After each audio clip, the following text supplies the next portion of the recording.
असे गरीब लोकांचे लेकरं मारून टाकायचे आणि पुढं नंतरच म्हणायचं का आम्ही कारवाई करतो। पोलीस स्टेशनच्या आईंजवळ हे घटना झाली, पोलीस स्टेशन का झोपतंय का? पोलीस स्टेशनला माझ्या मुलाची बॉडी तिथंच पडू दिली मी पोलीस स्टेशनला आले, माझ्या हाताने मी आरोपी धरून दिले। मग पोलीस स्टेशन का पोलीसवाले काय नुसते पगारी घ्यायलात काय? पोलीस स्टेशन कशाला आहे? नुसते आपले घर चालवायलात का? आज गरीब लोकांसंग अन्याय होतोय। आम्ही लोक मोलमजुरी करून आमचे लेकरं एवढाले केले, केवढं लेकरू केलं, मी जगाच्या काबिल लेकरू केलं, तर माझ्या लेकाच्या रूपाला अंगार लागली होती। मला काही पाहिजे नाही, मला खुनाला खून पाहिजे, नाही तर त्याला फाशी द्यायला पाहिजे, नाही तर त्यांचं या दोन गोष्टीतून मला काहीतरी नाही पाहिजे, नाही तर मी तिथं आत्मदहन करीन। मला काहीच नाही पाहिजे, माझं असं बी संपलेलं आहे, तसं संपलं, मी पूर्ण परिवार घेऊन तिथं बसान उपोषणला। माझ्या मुलाला मारलंय कशाहून? मला याच मेन सूत्रधार काय आहे ते मला भेटलं पाहिजे।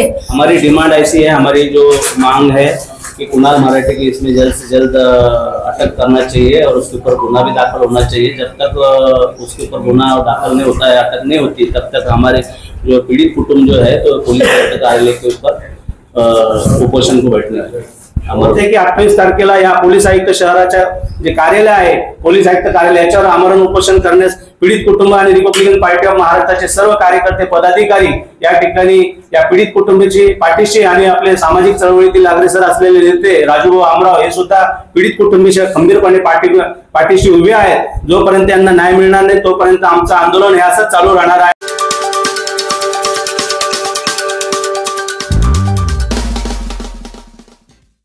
सर्वप्रथम आजच्या या पत्रकार परिषदेला उपस्थित असलेले सर्व प्रेस मीडिया, इलेक्ट्रॉनिक मीडिया आणि आपले यूट्यूब मीडिया यांचं सर्वप्रथम मी स्वागत करतो। या ठिकाणी या पत्रकार परिषदेचा विषय आपल्याला थोडा फोन जर सायलेंट जर केले तर बरं होईल, जरा आपले फोन जरा सायलेंट केले तर खूप चांगलं होईल। आजची पत्रकार परिषद म्हणजे छत्रपती संभाजीनगर औरंगाबाद शहरातील आज आपण बघतोय या शहरामध्ये दिवसाआड मर्डर होत आहेत कुठल्या ना कुठल्या कारणामुळे, आणि याच्यावर पोलीस यंत्रणा जी आहे ही कुचकामी ठरलेली आहे। शहरातील आपण बघतोय एकीकडे बटन हा जो प्रकार आहे या बटनच्या माध्यमातून, नशेखोरीच्या माध्यमातून अनेक मर्डर होत आहेत। तर या माध्यमातून मी आज तुम्हाला सांगू इच्छितो की 2 फेब्रुवारी रोजी आपल्या या छत्रपती संभाजीनगर शहरातील क्रांतीनगर मधील जो तरुण आहे हा जो युवक 23-24 वयोगटातील आहे आणि याची जी हत्या झालेली आहे ही आपल्या क्रांती चौक पोलीस स्टेशनच्या हाकेच्या अंतरावर असलेलं जे पोलीस स्टेशन आहे त्या ठिकाणी याची हत्या करण्यात आलेली। याला 4-5 जणांनी मिळून त्या ठिकाणी त्याचा निर्घृण हत्या करण्यात आलेली आहे। तर यामुळे मी तुम्हाला सांगू इच्छितो की यामध्ये जे काही आरोपी आहेत ते आरोपी अटक आहेत, पण याचा खरा सूत्रधार जो आहे तो बीजेपीचा युवा नेता आहे आणि सन्माननीय मुख्यमंत्री देवेंद्रजी फडणवीस साहेब यांचा विश्वासू कार्यकर्ता आहे। त्याच्या हातावर देवेंद्र फडणवीस साहेबांचं टॅटू बनलेला आहे, त्यामुळे इथली पोलीस प्रशासन सुद्धा त्याच्यावर कारवाई करण्यास घाबरत आहेत असं या ठिकाणी आमच्या निदर्शनास आलेलं आहे। आणि आम्ही 12 फेब्रुवारीला पोलीस उपायुक्त साहेब यांची भेट घेऊन पीडित कुटुंब आणि आम्ही भेट घेऊन त्यानंतर त्यांना निवेदन दिलं होतं आणि पीडित कुटुंबाची ज्या मुलाची हत्या झाली त्याची आई आणि त्याचं कुटुंब त्या ठिकाणी त्यांनी सुद्धा तक्रार दिली होती की यातला जो कुणाल मराठे जो मुख्य सूत्रधार आहे त्या सूत्रधाराला अटक झाली पाहिजे, त्याच्यावर गुन्हा दाखल झाला पाहिजे। आणि यांचा जो जबाब होता कोर्टामध्ये 164 प्रमाणे तो जबाब पण नोंदवलेला आहे आणि त्या जबाबामध्ये सुद्धा त्या पीडितची आई जी आहे रुपेकर ताई, कविता विजय रुपेकर ताई जे आहेत यांनी सुद्धा त्या जबाबामध्ये 164 प्रमाणे जो जबाब झाला त्यांचा कोर्टात त्यामध्ये सुद्धा त्या कुणाल मराठेच्या विरोधात त्यांनी सुद्धा घडलेली जी घटना आहे त्याचा पूर्ण सारांश त्या ठिकाणी सांगण्यात आला होता। जबाब झाल्याच्या नंतर सुद्धा त्या आरोपीला आणि त्या सूत्रधाराला अटक होत नाही, त्याच्यावर गुन्हा दाखल होत नाही. म्हणून आम्ही गुरुवारी परत पोलीस आयुक्त साहेबांची परत एकदा भेट घेतली आणि भेटीच्या नंतर परत साहेबांच्या कानावर टाकलं, सर शहरात अशी घटना घडलेली आहे. तर त्या संदर्भात आम्ही त्यांना सांगण्यात आलं की जो सूत्रधार आहे त्याला लवकरात लवकर अटक करा, त्याच्यावर गुन्हा दाखल करा. त्याचा जो CDR आहे कमीत कमी त्या ज्या दिवशी ज्या कल्पितची जी हत्या झाली, जो वैभव मालोदे आहे, या वैभव मालोदे आणि कुणाल मराठे यांच्या जे काही संभाषण झालेले किमान 20 ते 22 कॉल त्यांचे आहेत. आणि ज्या दिवशी घटना घडली त्या दिवशी त्या घटनेच्या बाजूलाच एक 2-5 मिनिटं होत नाही तर तो कुणाल मराठे त्या ठिकाणी येतो आणि हे जे काही मारेकरी असतात, ज्या मुलाची ज्यांनी हत्या केली, निर्गुण हत्या केली, हे मारेकरी त्या कुणाल मराठेच्या पाया पडताना दिसत आहेत. आपल्याकडे सर्वांच्या पत्रकार बांधवाकडे फुटेज आले असेल आणि संपूर्ण शहरामध्ये एवढं सगळं असताना एकीकडे आपले सामाजिक न्यायमंत्री, पालकमंत्री संजयजी सिरसाट साहेब जे बोलतायत की शहरातील गुंडागर्दी आपल्याला संपवायची आहे. साधी पीडित कुटुंबाला म्हणजे पश्चिम मतदारसंघामध्ये असताना सुद्धा आणि या आपल्या छत्रपती संभाजीनगर शहराचे पालकमंत्री साधी पीडित कुटुंबाची भेट सुद्धा घेत नाही. विरोधी पक्षनेता आपल्याकडे अंबादासजी दानवे साहेब आहेत, ते सुद्धा भेट घेत नाही. ही शोकांतिका आहे. म्हणजे शहरामध्ये असणारा जो आपण बोलतोय चळवळीचा केंद्रबिंदू आहे, एक शहर आहे आपलं, शांतता सुव्यवस्था म्हणजे इथे कशी नांदेल, आणि या ठिकाणी असणारे पालकमंत्री आहे, विरोधी पक्षनेता आहे, याकडे लक्ष देत नाही. म्हणजे हे फार मोठं दुर्भाग्य आहे. पीडित कुटुंबाला साधी भेट दिली नाही त्यांनी आणि या विषयावर सुद्धा आवाज उठवला नाही. जे माजी खासदार आहेत इम्तियाजी जलील साहेब यांनी सुद्धा या संदर्भात काही आपली म्हणणं मांडलेलं नाही. तर मला असं वाटतं की आपण या शहरात असतो का काय लोकप्रतिनिधी म्हणून काम करायचं, म्हणून पीडित कुटुंबाला तरी आपलं कर्तव्य होतं की आपण त्यांची भेट घेऊन आणि झालेलं जे काय आहे घटना त्या संदर्भात जोपर्यंत मुख्य सूत्रधार जो कुणाल मराठे याला अटक होत नाही तोपर्यंत आम्ही या पोलीस आयुक्त कार्यालयावर पीडित कुटुंब जोपर्यंत या कुणाल मराठेला अटक होणार नाही तोपर्यंत आम्हाला उपोषणला त्या ठिकाणी संपूर्ण कुटुंब बसणार आहे. 28 तारखेपासून ते उपोषण चालू होणार आहे. मला सर्व पत्रकार बांधवांना विनंती आहे की आपण आपल्या माध्यमातून पीडित कुटुंबाला सुद्धा न्याय देण्याचं काम लेखणीच्या माध्यमातून आपण केलं पाहिजे. आणि पोलीस आयुक्त साहेबांना आमचं म्हणणं आहे की साहेब आपण या गोष्टीकडे दुर्लक्ष करतायत. आपण एक या शहराचे आयुक्त आहेत, आपण गांभीर्याने हे प्रकरण हाताळायला पाहिजे होतं. आज 1 महिना होतोय या घटनेला, पण आज साधं पोलीस प्रशासन सुद्धा यामध्ये जास्त दखल घेताना दिसत नाही. कारण की कुणाल मराठे हा एक देवेंद्रजी फडणवीस साहेब यांचा खास विश्वासू कार्यकर्ता आणि मुख्य म्हणजे त्याच्या हातावर जर टॅटू लिहिलेले तर पोलीस सुद्धा हे करतायत. तर आम्हाला असं म्हणणं आहे की या ठिकाणी अशा या सगळ्या गोष्टीचा या घटनेचा जे काही CDR आणि जे काही कॉल डिटेल्स जे निघालेले आहेत त्यांच्याकडे सुद्धा आहेत, फुटेज मध्ये दिसतोय, सगळ्या गोष्टी होत आहेत, तरी त्याच्यावर कारवाई आणि त्याच्यावर सुद्धा चौकशी सुद्धा केली जात नाही, त्याच्यावर सुद्धा त्याला बोलवलं जात नाही. म्हणजे फार मोठे गांभीर्य आहे या गोष्टीचं. तर मला आज आवर्जून सांगायचंय की 28 तारखेला या पोलीस आयुक्त शहराच्या जे कार्यालय आहे पोलीस आयुक्त कार्यालय याच्यावर आमरण उपोषण करण्यास पीडित कुटुंब आणि रिपब्लिकन पार्टी ऑफ महाराष्ट्राचे सर्व कार्यकर्ते पदाधिकारी या ठिकाणी या पीडित कुटुंबाची पाठीशी आणि आपले सामाजिक चळवळीतील अग्रेसर असलेले नेते राजूभाऊ आमराव हे सुद्धा पीडित कुटुंबाच्या खंबीरपणे पाठीशी उभे आहेत. जोपर्यंत त्यांना न्याय मिळणार नाही तोपर्यंत आमचं आंदोलन हे असंच चालू राहणार आहे. आणि लवकरात लवकर कुणाल मराठे याला अटक करण्यात यावी, त्याच्यावर गुन्हा दाखल करण्यात यावा अशी आमची आज या पत्रकार परिषदेमध्ये मागणी आहे. ज्याला कोणाला आपल्या पत्रकार बांधवांना प्रश्न विचारायचे आपण विचारू शकतो. सर, माझा मुलगा घरातून गेला त्यावेळेला मला एकच वेळेस भेटला. माझा मुलगा त्यावेळेला गेला, मला बोललाय, मी फोन केला त्याला तर मला बोललाय मम्मी मी ते वैभव मालोदे सोबत आहे, मी 10 मिनिटात घरी येतो. माझ्या मुलाची गाडी तिथं जे टावरला ठेवण्यात गेली आणि 2-3 माझ्या मुलाला गाडीवर बसून घेऊन गेले. माझ्या मुलाला मी अजून एक वेळेस फोन केला तर माझा मुलगा म्हणला मी 10 मिनिटात येतो. माझ्या मुलांनी ते कुणाल मराठेकडून 1.25 लाख रुपये घेतलेले होते. माझ्या मुलांनी 50,000 रुपये कर्ज काढून सुद्धा वापस केलेले होते. तर माझ्या मुलाला धमक्या टाकत होता ते पैसे दे म्हणून. माझा मुलगा मला सांगत होता मम्मी, तर मी म्हणलं तू पैसे घेतलेस तर मी देईन. तर म्हणला मम्मी थांब मी करतो काहीतरी देतो. तर माझ्या मुलाला त्या पैशापायी त्या कुणाल मराठ्यांनी पोरांच्या हातोपाती मारलं तर मारलं. तो पण तिथं होता, त्याची गाडी तिथं आल्या सगळ्या मुलांनी मारून लातानी माझ्या मुलाला इतक्या डोळ्याच्या याच्या इथं नाकाला इथं इतक्या फाटी मारल्या माझ्या मुलाला. माझ्या लेकराचं काळीच पुस्तक मारलं. माझ्या लेकराचं सगळं होपीस फुटूस तर मारलं, माझ्या लेकराला एकदम घायल करून मारून खाली पडल्यावर अजून ते वैभव मानवत्यांनी अजून लाथा मारल्या, ते व्हिडिओमध्ये धडधड दिसतंय. मग याच्यावर सरकार कारवाई का करत नाही? म्हणजे असे गरीब लोकांचे लेकरं मारून टाकायचे आणि पुढं नंतरच म्हणायचं का आम्ही कारवाई करतो. पोलीस स्टेशनच्या आईंजवळ हे घटना झाली, पोलीस स्टेशन का झोपतंय का? पोलीस स्टेशनला माझ्या मुलाची बॉडी तिथंच पडू दिली. मी पोलीस स्टेशनला आले, माझ्या हाताने मी आरोपी धरून दिले. मग पोलीस स्टेशन का पोलीसवाले काय नुसत्या पगारी घ्यायलात काय? पोलीस स्टेशन कशाला आहे? नुसते आपले घर चालवायलात का? आज गरीब लोकांसंग अन्याय होतोय. आम्ही लोक मोलमजुरी करून आमचे लेकर एवढाले केले, केवढं लेकरू केलं, मी जगाच्या काबिल लेकरू केलं. माझ्या लेकाच्या रूपाला अंगार लागली होती. मला काही पाहिजे नाही, मला खुनाला खून पाहिजे, नाही तर त्याला फाशी द्यायला पाहिजे, नाही तर त्यांचं या दोन गोष्टीतून मला काहीतरी नाही पाहिजे, नाही तर मी तिथं आत्मदहन करीन. मला काहीच नाही पाहिजे. माझं असं बी संपलेलं आहे, तसं संपलं. मी पूर्ण परिवार घेऊन तिथं बसान उपोषणला.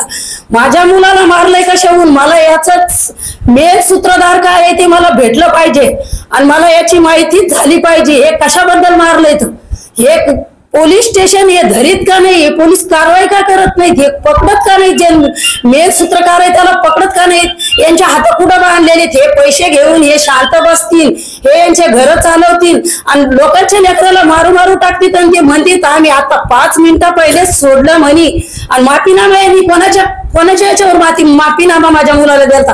माझ्या मुलाला यांनी तिथंच बसवायचं असतं. माझं घर 2 मिनिटाचा रस्ता होता. मी तिथून येऊन माझ्या मुलाला घेऊन गेले असते. 5 मिनिटाच्या पहिले माझा मुलगा पोलीस स्टेशनच्या बाहेर आला आणि माझ्या मुलाची हत्या झाली. हे पोलीसवाल्यांचे हात कुठं आले? याला पोलीसवाले पण जुनेदार, यांनी त्याचा पूर्ण बंदोबस्त केला, यांना पैसे दिले, यांना पैसे खाऊ घातले, पोलीसवाल्याचे हात बांधले. म्हणून पोलीसवाले जिथं पैसा भेटेल तिथंच काम करायचं का? लोकांचे लेकरं मरते तर तसेच मरू द्यायचे का? पैसे घेतले की शांत बसायचं, गरीब लोक गेले की त्यांना धमक्या टाकायच्या, आम्ही करतो भरतो. याच्यासाठी पोलीस स्टेशन आहे का? याच्यासाठी पोलीस फौज आहे का? कशासाठी असती? काही रक्षण आहे का नाही? काही पोलीसवाल्यांचं काही कर्तव्य आहे का नाही? दारू पिऊन पोलीसवाले पोलीस स्टेशन मध्ये झोपतेत आणि लोकांच्या लेकराला असं घायल होस तर यांना जवळ मारलं त्यांना माहिती नाही. मग हे लाख रुपये पगारी घेऊन यांच्या लेकरात चांगले शिकून मोठाले करायचे, लोकांचे लेकर मारून टाकायचे का? आज माझ्या लेकराची हत्या झाली, माझ्या लेकराचा आज महिना झालाय, काही हालचाल झाली नाही. याच्यावर काय आहे? हे काय नाही, हे काय सवाल उचलणार काय नाही? तिथं गेलं तर ते म्हणतात हे याच्याकडे, ते त्याच्याकडे. मग याची कारवाई कोण करणार आहे? याचा मेन सूत्र कोण आहे? याला कोण धरणार आहे? याला कोण बघणार आहे? मला कोण न्याय देणार आहे? मला न्याय पाहिजे, नाही तर मी पूर्ण कुटुंब घेऊन तिला आत्महत्या करीन. माझं तसं काही राहिलेलं नाहीये, काही संपलेलं आहे माझं सारं. माझ्या लेकराला चालताना पोलीस स्टेशनच्या जवळ आज खून व्हायला लागलेत तर पोलीसवाले त्याच्यात दखल घेत नाहीत. ते म्हणतात आम्ही काय, त्यांच्याकडे सीसीटीव्ही कॅमेरे, त्यांच्या याच्यामध्ये टीव्ही असते. मी त्यांना विचारलं तुमच्या याच्यात टीव्ही असते, हे हत्या होती, तुम्हाला हे बघून हे तुम्हाला याच्यावर ऑप्शन उचले का? कोण बघताय म्हणे टीव्ही? मग काय हे का नुसते पगारीच घ्यायलात का? हे का नुसते यांचे घरच चालवायलात का? यांचं नुसतं यांचे घरच चालतील, असे लोकांचे लेकरं मारून टाकतील तर असं कशी दुनिया चालन? कसं हे होईल? माझ्या लेकाला न्याय पाहिजे, मला न्याय पाहिजे, नाही तर मी पूर्ण कुटुंब तिला संपवीन. मला काहीच नाही पाहिजे. मी सगळं उपोषणला बसन तिथं आणि मी माझा पुरा परिवार संपला तर चालन, पण मला न्याय पाहिजे. जो कुणाल मराठे त्याला धरायचं, ते काय सूत्रकार आहे त्याच्या पाठीमागं, कोणाचा हात आहे, कोणी त्याला लावून दिलंय, कोण आहे त्याच्या पाठीमागं? का आमच्या तिकडं आहे का इकडं आहे का? माझ्या मुलाचा कोणचा काय गुन्हा होता ते मला स्पष्ट पुढं आला पाहिजे. मला दुसरं काही नाही पाहिजे. माझ्या लेकराशिवाय माझा संसारच कोणता नव्हता, मला काहीच नव्हतं पाहिजे. मी गहाण राहिले असते, माझ्या मुलावर काय होतं तर मी दिलं असतं, मला काही घेणं देणं नाही. सगळ्यांच्या आई बहिणीला, सगळ्यांच्या माईला, बायकांना विचारा का लेकराची तकलीफ काय आहे, माईला मूल सगळ्यांना विचारा. तुम्ही एक माईचेच लेकर आहेत, सगळ्याला विचारून एक प्रश्न मला विचारा का तू काय बोलती म्हणून. हे सगळ्यांच्या तुमच्या माय बहिणी बायका सगळ्या कोणी असत्याल त्यांना हे प्रश्न विचारायचा का हे माईच्या लेकराची तकलीफ काय आहे म्हणून.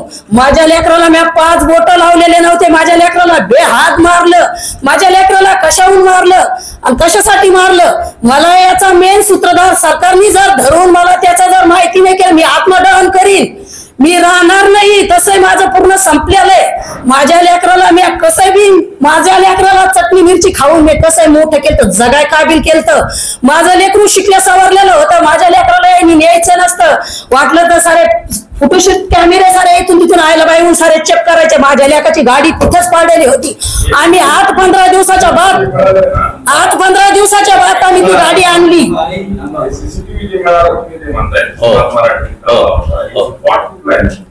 हे पोलीस स्टेशन संसारनगर. आज इतक्याच दुरीवर जर खून व्हायला लागले, तेव्हा माफीनामा कोणाचा घेतलाय त्यांनी? आपण जो प्रश्न केलेला माफीनामाचा, ज्या दिवशी घटना घडली 1 तारखेला त्याला जे टावर पासून वैभव मालोदे, कुणाल मराठेच्या सांगण्यावरून वैभव मालोदे आणि त्याचे जे मित्र होते त्यांनी त्या कल्पेशला उचललं तिथून आणि त्याला रात्रभर फिरवलं. त्यांनी त्याच्या आईला सुद्धा फोन केलेला की मला वैभव मालोदे घेऊन चाललेला आहे, सांगितलं मला, मी येईल. आणि नंतर फोन बंद येत होता त्याचा आणि त्यानंतर त्याला रात्रभर फिरवलं त्या दिवशी. आणि त्या दिवशी परत काहीतरी गोंधळ चाललाय असं एक कुणाल मराठेनं पोलीस स्टेशनला फोन केलेला आहे. तर त्यानंतर ते पोलीसवाले सगळे जे गोंधळ करणारे होते, जे मुलं वगैरे, त्यांना पोलीस स्टेशनला घेऊन आले. त्याच्यानंतर त्यांच्याकडून परत कुणाल मराठेनं फोन केला पोलीस स्टेशनला की बाबा त्यांना सोडून द्या. तर कुणाल मराठेने फोन केल्याच्या नंतर त्यांची माफीनामा लिहून घेतला की आता आम्ही गोंधळ करणार नाही वगैरे. आणि एक 5 मिनिटं होत नाही तर बाहेर त्यांची मारामारी चालू होऊन जाते. परत त्याला मारतात त्या मुलाला 4-5 जण मिळून वगैरे. आणि मिळून मारल्याच्या नंतर वगैरे त्याला एकीकडे फेकून देण्यात येतं मारून. परत कुणाल मराठे त्या ठिकाणी येतो, त्याचे हे मारेकरी असतात ते पाया पडतात आणि पाया पडताना सगळं फुटेज त्या समोर आलेलं आहे. त्यानंतर यांचं जे कॉल रेकॉर्ड्स आहे, कॉल डिटेल्स आहेत, ते किमान कुणाल मराठे आणि वैभव मालोदे याच्यात जे कॉल झालेत हे किमान 20-22 कॉल आहेत.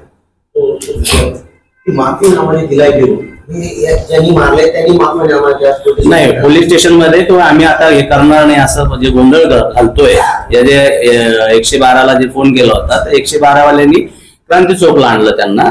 आणि मग त्यांच्याकडून क्रांती चौकचे जे पोलीस कर्मचारी होते तर त्यांनी असं लिहून घेतलं की आता गोंधळ गडबड करू नका, असा माफीनामा त्या पोलीस स्टेशन मध्ये लिहून घेतला. आणि लिहून घेतल्याच्या नंतर त्यांना पोलिसांनी परत सोडून दिलं. सोडून दिल्याच्या नंतर हाकेच्या अंतरावर संसारनगर मध्ये जे विहार आहे त्याच्या बाजूलाच त्याला परत मारहाण चालू झाली. त्यावेळेस त्यांना काही माहिती नव्हतं, फक्त असंच चालू होतं की याला मारामारी चालू आहे, यांची गोंधळ चालू आहे. 112ला कोणीतरी फोन केला, म्हणजे ते कुणाल मराठेनेच फोन केलेला आहे. पण माझं असं म्हणणं आहे, जेव्हा पोलीस स्टेशन मध्ये नेलते हे मोठे मोठे मुलं होते, हा मुलगा छोटा होता, याला बसून ठेवायचं, मला एक कॉल करायचा. पोलीसवाले काय म्हणते, वैभव मालोदे ₹1.25 लाख घेतले होते. त्याच्यातले 50,000 रुपये माझ्या मुलांनी श्रीराम फायनान्सचं लोन काढून 50,000 रुपये वापस पण दिलेले. अजून लोनची डिटेल आहे तिथं. माझ्या मुलांनी 75,000 रुपये लोन काढलं होतं आणि याला 50,000 रुपये रिटर्न वापस केलेले होते. हो, डीसीपी पोलीस उपायुक्त साहेबांनी निवेदन दिलं होतं आणि सीपी साहेबांची आम्ही परत भेट घेतली गुरुवारी.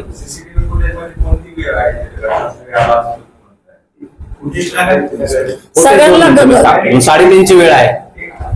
हा, 3:45. त्याला हॉस्पिटलला असं नेलं, त्यांनी नेलं आणि तिथं टेचरवर टाकून दिलं. दुसरं कोणाच्या सह्या घेतल्या, कोणाच्या नाही, दुसऱ्या नावाने टाकलं. आणि नंतर मग आम्हाला सांगायला तिथं कोण, हा त्यांनीच पोहोचलं. हो, कुणाल मराठे गेल्याच्या नंतर पोरांनी त्याला उचललं, तिथं स्ट्रेचरवर टाकला आणि तिथून सोडून आले. तिथे कोण नव्हतं त्याच्यावर, त्यांनी फोन केलेला. बोला तुम्ही. मग ते तिथं टाकल्याच्या नंतर मी माझ्या मुलाला घरात पाहिलं. मी जेव्हा 2 वाजता फोन लावला, माझ्या मुलाला फोन नाही लागला. माझा जीव घाबरल्यासारखं झालं. मी वरती गेले, म्हणलं माझा मुलगा माझ्या भीतीनं फोन बंद करून ठेवला असं, माझी मम्मी मारीन बिरीन म्हणून मी वरती गेले. म्हणलं जाऊन बघून येते तिथं झोपलाय का काय. तिथं मला आढळला नाही. तर खाली अरुण भाऊ बोर्डे मग तिथं आले. ते मला यांना म्हणले तुमचा मुलगा घाटीला लय गंभीर अवस्थेत. मला वरतून खाली यायचं सुधारलं नाही. मी तशीच माझ्या मुलाला गाडीवर घेतलं किंवा माझ्या पतीने घेतलं. आम्ही सगळेजण गाडीवर तिथं घाटीला गेले. माझा मुलगा मौतीच्या अवस्थेत घाटीला तसाच टाकलेला मी बघितले. माझ्या मुलाला मी म्हणले भैया याला उचल, म्हणलं दुसऱ्या दवाखान्यात घेऊ. तर ते लोक मला बोलले याची डेट झाली. म्हणलं याची डेट झाली कशी. तर ते लोक म्हणले आम्हाला माहित नाही, इथं आणून टाकले. मग त्या लोकांची इन्क्वायरी करायचं काम नाही का, याची डेट झाली तर तुम्ही कोण आहात काय आहेत, त्यांचं काम नाहीये का हे, कशी काय डेट झाली कशी नाही म्हणून. या अशा सामान्य लोकांना पोलीसवाले, डॉक्टर लोक अशा नाही बारीक निरीक लिहून घेते, पण बारीक निरीक त्याच्यावर कारवाई करते. त्या फुटेज मध्ये कुणाल मराठे मारहाण करताना दिसतो. कुणाल मराठे मारहाण करताना दिसत नाही, पण कुणाल मराठे जी घटना घडली खूप झाले 5 मिनिटात लगेच येतो तिथे आणि लगेच हे सगळे मारेकरी त्याच्या पाया पडतात. म्हणजे याचं कुणाल मराठेचं काय काम आहे तिथे एवढ्या मध्यरात्री? त्याच्या पाया पडतात आणि माझ्या त्या दिवशी किमान त्याचं वैभव मालोदे आणि कुणाल मराठेचा जवळपास 20-22 कॉल आहे. आणि दुसरा विषय, वैभव मालोदे जो आहे हा कुख्यात गुन्हेगारी करणाराच मुलगा आहे. त्याच्यावर खूप काही गुन्हे पुण्यामध्ये सुद्धा गुन्हे दाखल आहे, त्याची संपूर्ण माहिती वगैरे काढलेली आहे तो. आणि त्या कुणाल मराठेच्या सांगण्यावरून, कारण की त्याचा जो वसुली करणारा जो आहे कुणाल मराठेचा, तो हा वैभव मालोदे हा वसुली करतो. व्याजाचे जे काय पैसे असतील किंवा काय असेल वगैरे हा सगळं काम त्याचं. मला बोलायचं असतं घरी येऊन का काय पैसे ते मावशी थांबा नाही त्यांना तुम्ही थांबा आता बोलू द्या. सध्या 3 जण आहेत. एक वैभव नाही, पहिले सुरुवातीला 3 झाले, नंतर एक आरोपी परत अटक झाला त्यामध्ये. बाकीचे आरोपी धरले का नाही आता लोक? आणि याच्या पाठीमागे कोण कोण आहेत ते सुद्धा आम्ही पोलीस उपायुक्त साहेबांना त्या निवेदनामध्ये दिलं होतं की याचं संपूर्ण माहिती काढा आणि CDR काढा.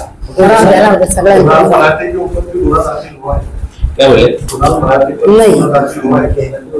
नहीं अभी नहीं, क्योंकि अभी 164 का जो इनका जो नहीं उसमें फुटेज में सब दिख रहा है ना, कॉल डिटेल्स निकाला है, सब मालूम है, उनको सब पता है कि भाई कुणाल मराठे का इसमें पूरा रोल है, तभी भी उसके ऊपर कुछ कार्रवाई और उसके ऊपर कुछ भी किया जाता नहीं। हमारी डिमांड ऐसी है, हमारी जो मांग है कि कुणाल मराठे की इसमें जल्द से जल्द अटक करना चाहिए और उसके ऊपर गुना भी दाखिल होना चाहिए। जब तक उसके ऊपर गुना दाखिल नहीं होता है, अटक नहीं होती, तब तक हमारे जो पीड़ित कुटुंब जो है तो पुलिस कार्यालय के ऊपर उपोषण को बैठने हमारा उपोषण। आणि याच्यावर ते वैभव मालोदे बाकीचे जे आहे त्याला मोफत कमी लागला पाहिजे, तर हळद्या अनेक गुन्हे दाखल आहे, अशी एक मागणी आमची आहे। सर अभी आपने कहा कि हवालादार में बेटा जैसे साहब आपका ध्यान नहीं दिया गया, ध्यान नहीं दिया गया। मेरा ये पूछना है कि आपने सब चर्चा की, आपके बात हुई कि सर हमारे घटना देखो अभी मी केली संजय शिरसाट साहेबाला मी बात केली मी सर मला तुम्हाला भेटायला यायचंय, तर सर मला म्हणले 2-3 दिवसांनी भेटायला या। सराचं काम नाही का मला एखाद्या वेळेस फोन करत, पैसा सारं काही पैसाच नसतोय सर, हे मानवीय जन्म घातलेला आहे, हे पैसा त्याच्यापासूनच। इसमें जो आप जो बता रहे हैं संजय जी साहब जो है, उनका जो कार्यालय जो है उसका डिस्टेंस और इनका जो घर है तो एक बीच का रास्ता है, आपको भी पता होगा, तो ज्यादा कुछ डिस्टेंस नहीं है। और संजय जी साहब जो उनका जो कार्यालय पूरा क्रांति नगर में इसमें आता है, और वो जो घटना जो हुई है तो उनको सबको पता है कि ऐसी ऐसी घटना है, तभी भी वो पीड़ित कुटुंब को मिलने जाते हैं। उन्होंने बात किया उनके साथ में, तो 2-3 दिन के बाद में बुलाया था, लेकिन उन्होंने मेरे को ऐसा लगता है कि यहाँ जो मर्डर हो रहे जो है तो आपका कर्तव्य है, आपकी जिम्मेदारी है कि आपने उनसे बात करना चाहिए और ऊपर भी बात करना चाहिए। सीपी साहब से इतना बात करना चाहिए था कि भाई इस घटने में क्या है देखो, डिटेल्स लो और इसमें जो भी है तो उसके ऊपर कार्रवाई करो, मतलब मना भी किया है। मुलगा 1.25 लाख रुपये खर्च देतो, तुम्हाला कळत नाही असं कसं काय करतो? असं नाही सर, त्याला ना धंदा टाकायचा होता, त्यांनी एक वडापावची टपरी लावली होती, ते काय असं काही वालंटर मुलगा नव्हता, त्यांनी वडापावची टपरी आयला कधी घेतलं होतं? त्यांनी 7-8 महिने झाले कर्ज घेतलेले आणि या मुलाकडून पैसे घेतले आणि त्याच्यानंतर त्यांनी कर्ज घेतलं आणि तिथं वडापावची टपरी पण लावली। मला सांगितलं सर वडापावची टपरी पण लावलेली ती गायलाबाई चौकात त्यांनी, असं नाही की ते पैसे घेऊन असं एक फोन घेतला 50,000 रुपये, जेव्हा याच्याकडून पैसे घेतले ना त्यांनी वडापावची टपरी लावली तिथं आणि त्याच्यानंतर मग हे लेट तगादा लावला नाही यांनी, तर त्यांनी 75,000 रुपये कर्ज घेतलं आणि ते कर्ज घेऊन 50,000 रुपये याला वापस दिले आणि 25,000 रुपयातले काही पैसे मला पण दिले सर। असं काय ते काही हिंडता फिरता मुलगा नाही, ते चांगला मुलगा होता, एज्युकेट मुलगा होता, ते शिकणारा मुलगा होता, विशेष होतं सर, त्याला असं धंदा करायचा होता त्याला काही ना काही। कर्ज घेण्यापूर्वी संपर्कात कुठून आले? अहो सर संपर्कात कुठून आले? आता असं एक वैभव मालोदे मध्ये आधी त्याला बोलला असन, हे बोलला असन मला धंदा, आता आपल्याला एवढं माहिती जर असतं तर आपल्या मुलाला आपण तिथपर्यंत जाऊ दिलं नसतं। हा आपल्याला एवढं माहिती असतं का आपण तिथपर्यंत जाऊ दिलं नसतं. ते गुंडा आहे म्हणून त्याला, ते काय लय मोठा मुलगा नव्हता, त्याने काय लय दुनिया पाहिलेली नव्हती सर. तर ते पैसे घेतले त्याच्या मध्यस्थी, पण ते सारखे धमक्या टाकायला लागले त्याला. मला म्हणत होता मम्मी मला हे पैसे द्यायचे. मी म्हणलं भैया, तर म्हणे मम्मी मी देतो. तिथं वडापावची टपरी पण लावलेली होती. Okay okay